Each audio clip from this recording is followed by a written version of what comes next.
that's what makes the book, like, at least like the whole series, like, very interesting. Is the fact that, like, how Marcus views the world around him, and listen, Marcus is kind of an edgy boy, and knowing Rebecca, you love edgy boys, so I do like edgy boys. You satisfied with your life? Me? Yeah. I eat trash and I sleep in piss. Everything according to plan. Speak to Master Lin with respect. Master Lin can eat my shit. Oh my god, that's hot. So the next morning at King's, while handing him his uniform, Lim talks about how his ancestors founded the school to empower the disenfranchised, and wants Marcus to be a part of that dream and to accomplish his desires, even though he has much to learn. So I assume that's probably also part of the reason why he was chosen, because he has no background and they want to lift him up, I guess. Pretty much. Got him. We fucking got him. It's crazy how the school's whole philosophy is kill your way to a better world. Yeah, even though he did mention that, like, yeah, even though my family, my ancestors founded the school for a good reason, it kind of got like flushed away when they got some of the other kids who are involved in other organizations involved. So like, They might be assassins, but they're kind of ethical assassins. Yeah, they're kind of. At last the roof goes on and nothing can go wrong. Oh no, it all went wrong. Transitions to him opening his locker, and he's welcomed to and he notices a little welcoming gift inside, which you see is a little doll that has a knife stabbed into it with a note that says "child killer." So then more planting seeds on, like, Marcus's, what Marcus's deal is and why he has like this rep. And then while he's going through his locker, a Dixie chick confronts him, who pretty much assumes his ethnicity and tells him that the Dixie mob Dixie mob has their eyes on him. What's up? These are posers from every corner of the globe. Yakuza don't consort with wet shit. Wow, man. Damn. What kind of flabbergasted me is she grouped Mexicans, Arabs, Turks, and Filipinos all in the same group. She's literally racist. Are you surprised? Yeah, she's super racist. Yeah.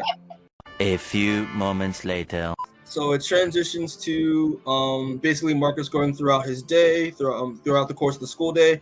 Marcus is taking classes such as assassin psychology for first period, beheading for second period, and poisons for third.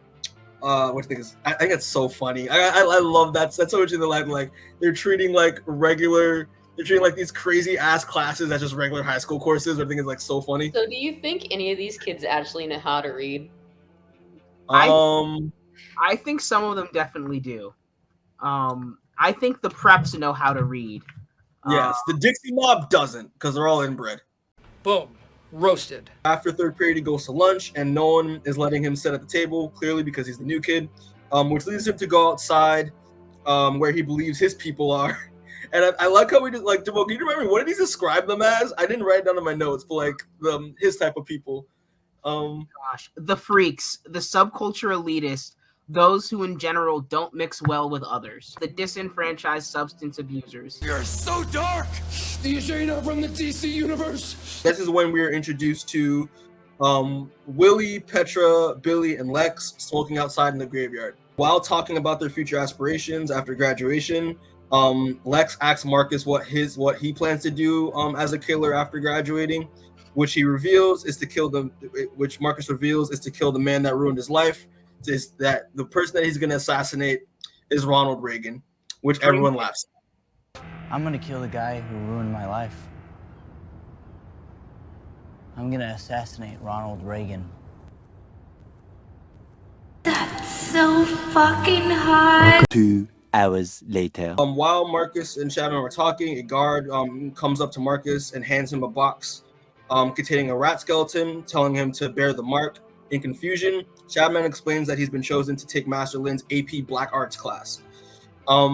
Noticing how clueless Marcus is, Shabnan gives him a crash course on all the cliques in King's Dominion, and I love this page a lot. The preps, which are the rich kids, which are Damone mentioned before, which are mostly CIA and FBI, which are run by Kendall. The Dixie Mob, which that racist Dixie chick girl is a part of, who belong to the white nationalists and the neo-Nazis, and which are run by Brandy, who was that same racist Dixie chick.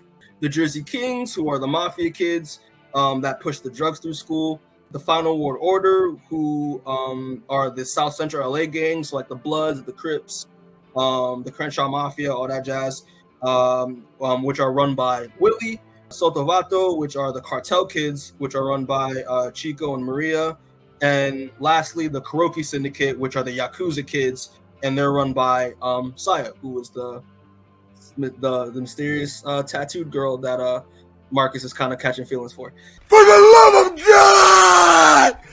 Please! While at 7th period in AP Black Arts, Marcus introduced himself to the teacher, and Lex gladly calls him out for wanting to kill the president before being silenced.